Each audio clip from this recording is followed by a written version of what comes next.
Olá, começamos agora mais um comentário do Evangelho segundo o Espiritismo dentro do projeto do nosso lar Francisco de Assis. O comentário de hoje será do capítulo 15, item 9.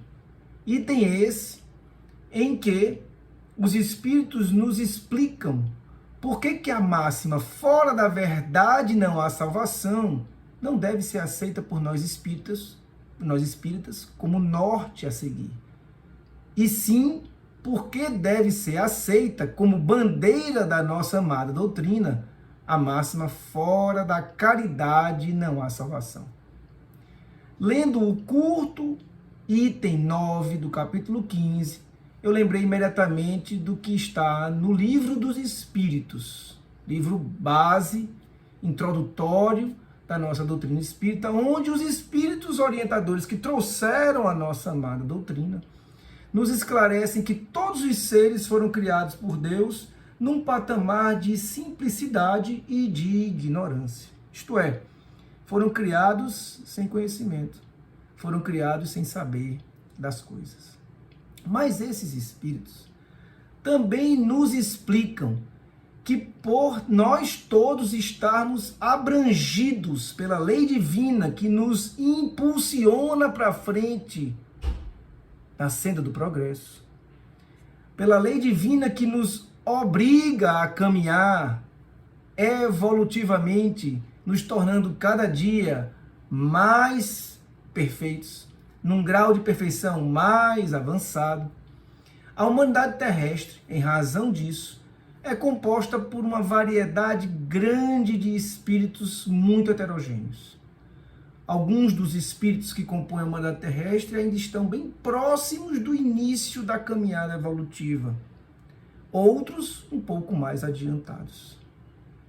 Didaticamente, os espíritos dividem esses grupos heterogêneos de espíritos em uma escala que é composta por 3 ordens.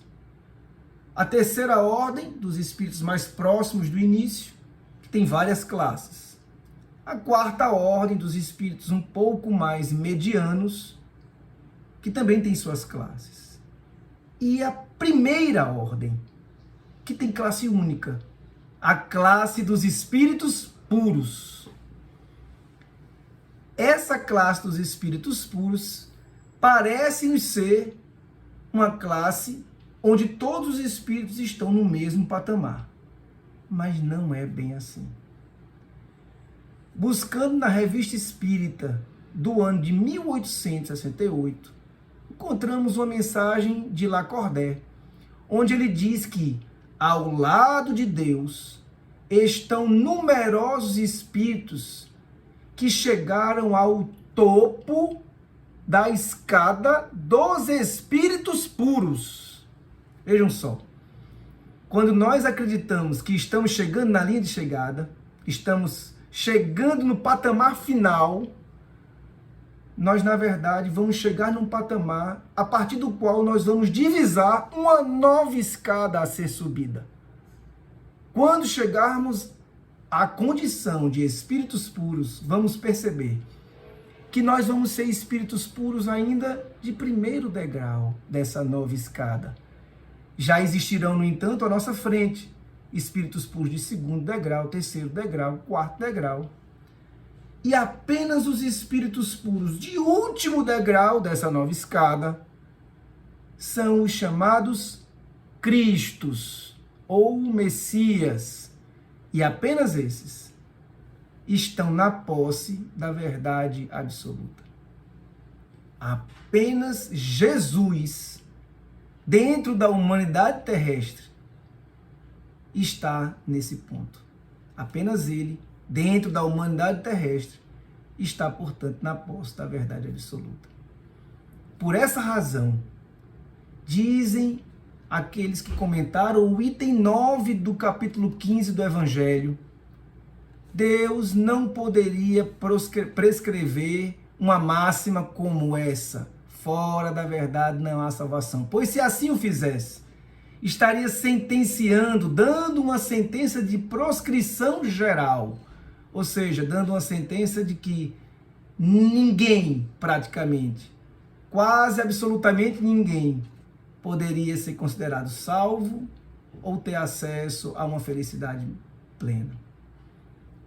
Por isso, o caminho, a bandeira da doutrina espírita deve sempre ser: fora da caridade não há salvação. Jesus, em várias de suas passagens que estão constantes hoje na Bíblia, fala sobre isso. Eu vou lembrar uma daquele que talvez seja o ponto mais belo da Bíblia, dito por Gandhi, dito por vários outros, o Sermão da Montanha, mas mais especificamente as bem-aventuranças. Lá tem uma bem-aventurança que diz assim: bem-aventurados os puros de coração, pois verão a Deus. Como é, irmãos e irmãs, que nós purificamos o nosso coração nessa senda de evolução? Se não buscando nos tornar mais úteis, buscando fazer o bem a qualquer pessoa, a qualquer tempo. Como é que nós purificamos nosso coração, se não buscando evitar ao máximo julgar o outro? E, principalmente, evitando em qualquer situação dar destaque, divulgar o mal feito de quem quer que seja. Como é que nós podemos purificar o nosso coração se não estando amplamente abertos, naturalmente abertos a perdoar qualquer ofensa que seja dirigida a nós? Como é que podemos purificar o nosso coração assim, fora da benevolência, da indulgência e do perdão? Elementos que, conforme os Espíritos dizem na questão 886 do Livro dos Espíritos, formam a caridade conforme Jesus a entende. Eis, portanto, o caminho, eis a bandeira da doutrina espírita. Fora da caridade não há salvação, pois esse caminho é o caminho que nos leva à felicidade. Esse caminho é o caminho que nos leva à redenção. Muita paz e até a próxima.